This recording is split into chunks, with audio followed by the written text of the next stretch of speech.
গো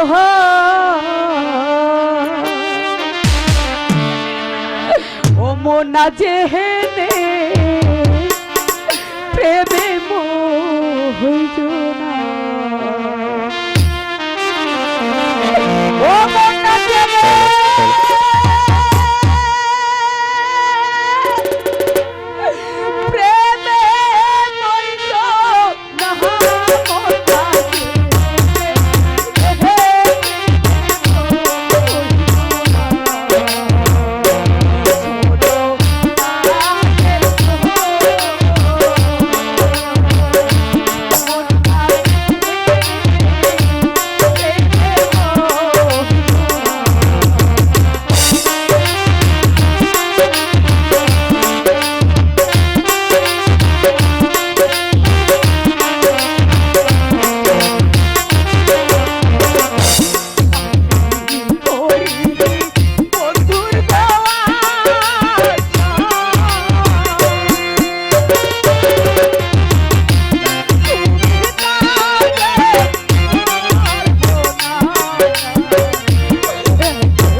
আমি তোমাকে একটি প্রশ্ন করব, আশা করি তুমি ঠিক ঠিক জবাব দিবে। বলো। আচ্ছা বলো তো, একটি মাঝি কয়টি নৌকা পেতে পারে? কেন একটি? তাহলে তুমি আমার মাঝি নিয়ে কেন টানাটানি করছো? তোমার রাজপ্রাসাদে অনেক মাঝি আছে, পছন্দ করে একটা বেছে নিও, কথাটা যেন মনে থাকে।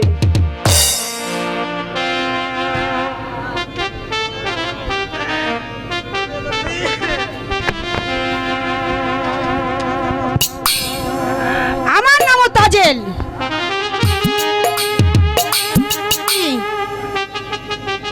আমি যদি প্রতিশোধ না নিতে পারি তবেই আমার নাম তাজেল নয়।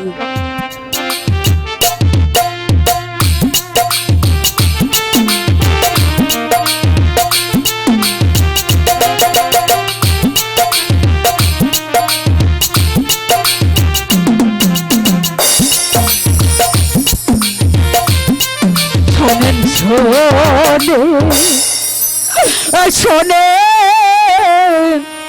মাসি গো ও মাসি বলে যে তো মারে গো আমার মাসি মাসি গো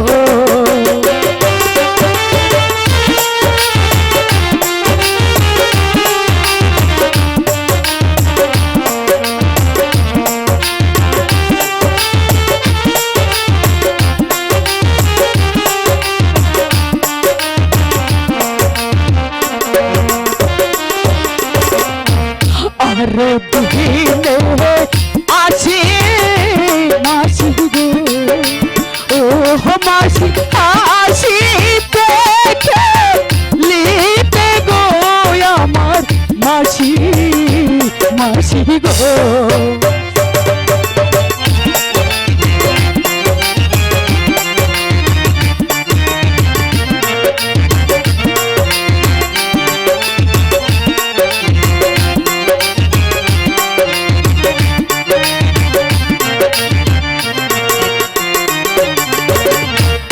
আজও কেন আসি বন্ধু গো ও মাসি দিতে দিতে গো আমার মাসি মাসি গো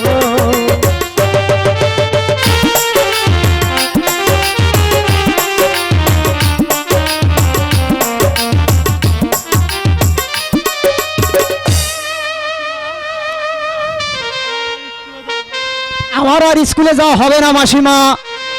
কেন বাবা, তোমার কি হয়েছে? সাইদ বাদশার হুকুম, আগামী কাল জরির জামা গায়ে দিয়ে স্কুলে না গেলে ক্লাসে ঢুকতে দেবে না মাসিমা। বলো বলো মাসিমা, এখন আমি কি করব? কেন বাবা?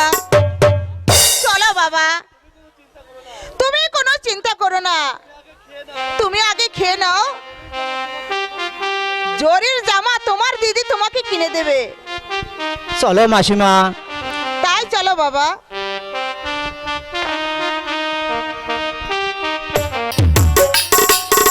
কোথায় রোলে হে দয়াল বাবজি গো ও বাবজি এখন আয়া শিয়া গো আমার বাবজি বাবজি গো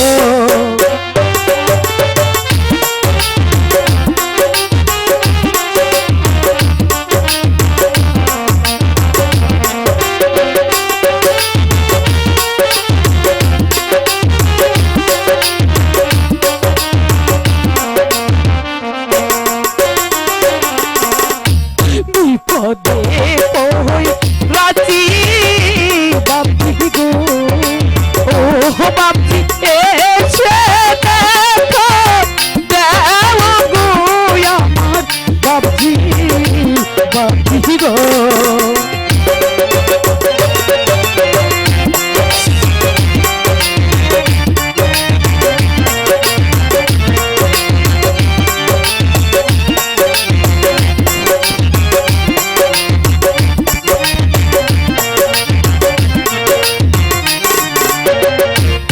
আমার দাদুর লেখা পড়া গো ও বাবজি আমার ভাইকে হইল না আমার বাবজি বাবজি গো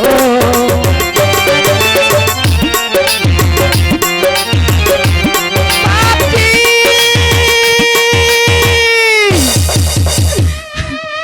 কিরে মাইজি, তোহার কি হয়েছে রে? বল, তোহাকে কে কি বলেছে? আমি তাহার মুন্ডু কেটে এনে তোর পদতলে নিক্ষেপ করব। বল মাইজি, বাপজি। কে তোকে কি বলেছে? বাবজি গো আমার যে স্বামীর লেখা পড়ার হবে না বাবজি। কেন রে মাইজি, আমার বাবজির কি হয়েছে? সাহেদ বাচ্চার হুকুমে মাস্টার সাহেব বলেছে আগামীকাল ওই স্কুলে যেতে হলে জরির জামা উড়িয়ে বস ঘুরে যদি না চায় তাহলে তাকে স্কুলে ভর্তি করবে না। আমি কোথায় পাবো ভাবছি। ওরে আবাস ঘোড়ার জরির জামা। তোহার কোনো চিন্তা নাহি রে মাইজি, ভাবছি আমার কাছে সবই আছে, আমি তোকে সব দিয়ে দেব। তুমি তুমি কোথায় পাবে ভাবছি। একদিন এই জঙ্গল মে শিকার করতে এসেছিল নিরাশপুরের একাব্বর বাদশাহ, সে বহু বিপদে পড়েছিল। একই মুখ ওদিকে ঘুরে নিলি কেন মাইজি? ভাবছি সেই যে আমার শ্বশুর হয়। হ্যাঁ, হ্যাঁ ভাবছি। তোহার শ্বশুর হয়? ঠিক আছে রে মাইজি, ঠিক আছে। সেই একাব্বর বাদশাকে আমি বিপদ থেকে উদ্ধার করেছিলাম, সে খুশি হয়ে আমাকে জরির জামা ও উড়িয়া বাস ঘোড়া দিয়েছে। চল মাইজি, সেই জরির জামা ও উড়িয়া বাস ঘোড়া আমি দিয়ে দেব। চল আমার সাথে। তাই চলো ভাবছি, তাই চলো।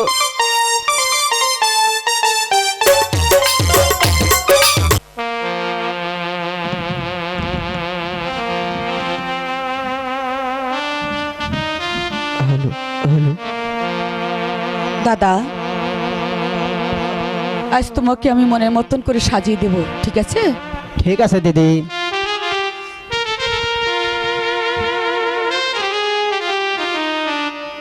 দাদু ভাই, তুমি খানা খেয়ে নাও দাদু ভাই, স্কুলের যে অনেক বেলা হয়ে গেছে। দিদি, তুমি আমি একসঙ্গেই খাবো।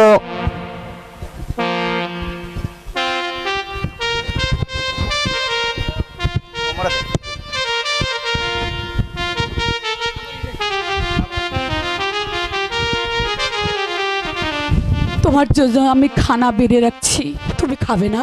চলো, তুমি খাবার খেয়ে স্কুলে যাবে। ঠিক আছে দিদি, তাই চলো।